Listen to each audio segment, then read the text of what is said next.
When we look out at the world, Samir, we look for partners. We don't look for preachers. Engaging America has become more complicated. You all know why. Having a neighbor that is an epicenter of global terrorism.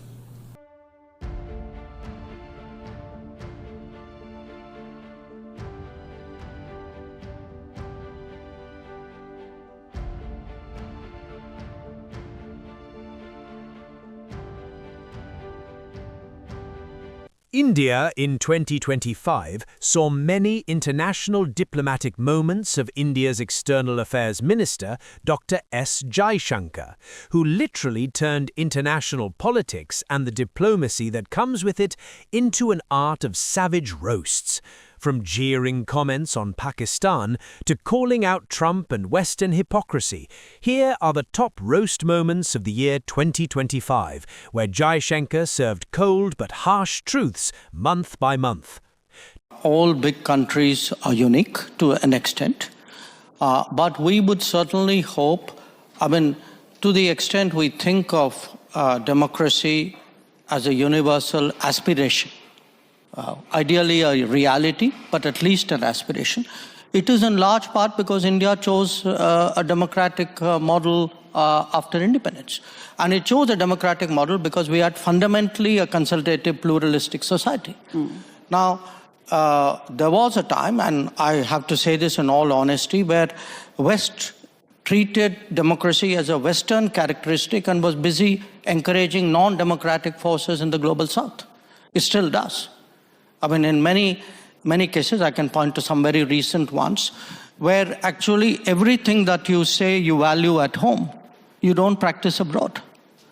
So I do think the rest of the global South will view, the successes and the shortcomings and the responses of other countries.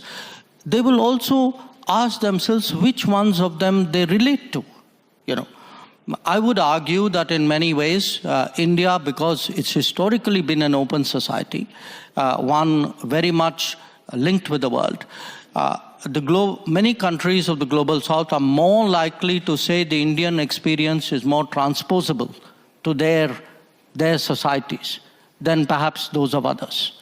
So I do think in our progress as a democracy, the fact that for all the challenges that we've had, even at a low income, we have stayed true to the democratic model, which is almost, if you look at our part of the world, we are pretty much the only country that has done that. So I think it's something the West should look at, because if you do want democracy eventually to prevail, it's important the West also embraces successful models outside the West. Well, look, when we look out at the world, Samir, we look for partners. We don't look for preachers. Particularly preachers who don't practice at home what they preach abroad. And I think some of Europe is still struggling with that problem. Some of it is changing.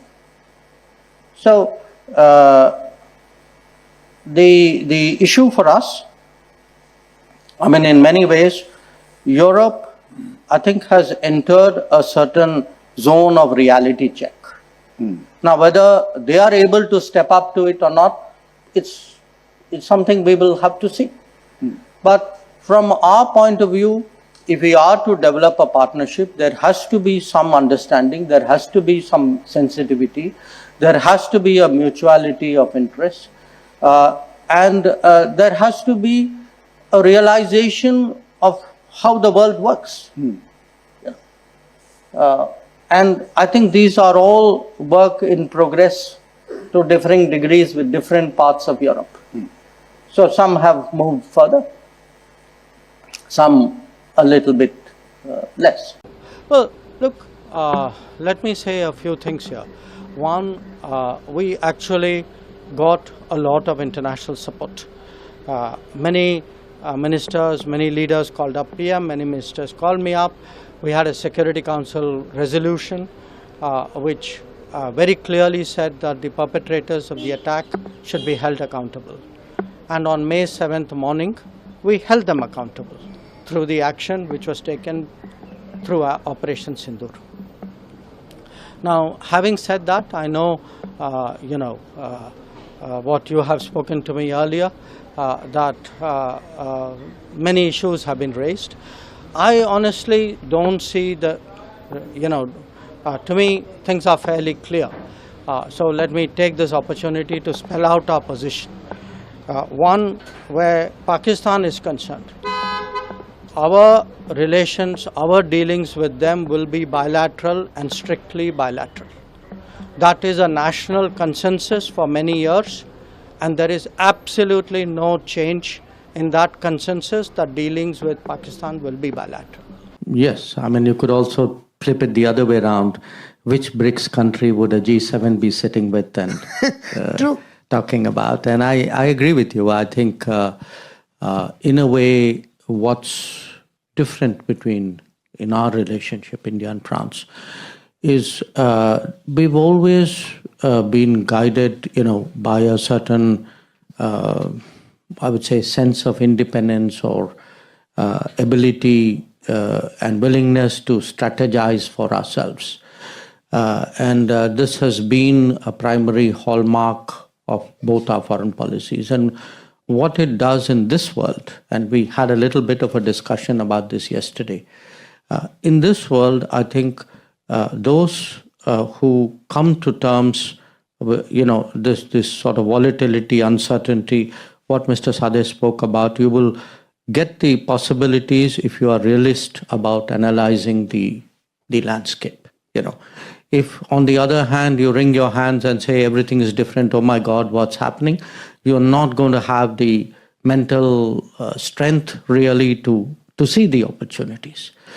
So we are in the midst of, frankly, I think many important relationships in the world are going to get refashioned in the coming months and years. And certainly those like us, which have a very strong, sound footing, will actually be able to build on it. Now, if, just take a look at this. We were discussing connectivity. Mm-hmm. And yet we are taking steps practically on shipping, which is a very crucial element of connectivity, to give shape to that connectivity cooperation. A major trade balance has accompanied the growth. It has increased from 6.6 billion to 58.9 billion, which is about 9 times. So we need to address that urgently. Today, as we meet, allow me to lay out some of the salient features of the agenda before us. Addressing tariff and non-tariff trade barriers, removing bottlenecks in logistics, promoting connectivity through the international North-South transport corridor. While asserting our rights, we must also firmly face up to threats. Countering terrorism is a particular priority because it synthesizes bigotry, violence, intolerance, and fear. India has confronted this challenge since independence, having a neighbor that is an epicenter of global terrorism. Engaging America has become more complicated. You all know why. Managing China has become complicated. Reassuring Russia became complicated because, it's Ukraine war, the pressure on us to move away from Russia. Then I had, bringing Japan into play, क्योंकि वो अपने speed पे चलते हैं. So we want, we are trying to make them move faster. And we actually today, if you look, for us, Europe is one very important partner with whom we need to make more effort. And then when you come to the neighborhood, we have today to see the neighbors we have, they are smaller than us, every one of them is linked to us.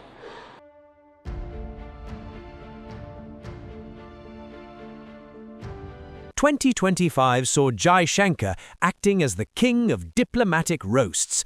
Which was your favourite? What has 2026 got in store?"